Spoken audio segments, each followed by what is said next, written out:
చెప్పు జాకెట్ గురించి ఎంత ఎవరై ఇచ్చేదే? ఇది లింగాల గ్రామం అండి. ఈయన సత్యనారాయణ గారండి. ఈయన వయసు 70 సంవత్సరాలు.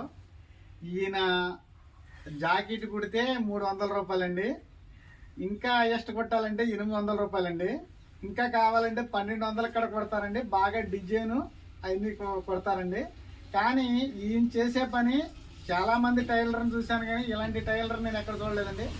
బ్యాగులు కావాలన్నా, షర్ట్లు కావాలన్నా, లేదు పంచాయతీ ఎలక్షన్లో నిలబడే గ్రామ సర్పంచులకి సంచులు కొట్టాలన్నా, ఏవి కావాలనే కుట్టే టాలెంట్ ఈయన దగ్గర ఉందండి. నేను ఎంతోమంది టైలర్ చూశానండి 20 సంవత్సరాలు బట్టి. ఇలాంటి టైలర్ కానీ నేను ఇదే మొదటిసారి చూడటం. ఈయన సినిమా కాడ తీస్తున్నారండి. లింగాల గ్రామం తరపున లింగాల టైలర్లందరికి సంబంధించిన సినిమా తీస్తున్నారండి. ఆ వీడియోల కాడ నేను చూశాను, చాలా బాగున్నాయండి. ఇంకా సినిమా పూర్తి అవ్వాలని ఒక 2 నెలల్లో వస్తుందని చెప్తున్నారు. అది బాగా అవ్వాలని కోరుకుంటున్నామండి మేము కూడా.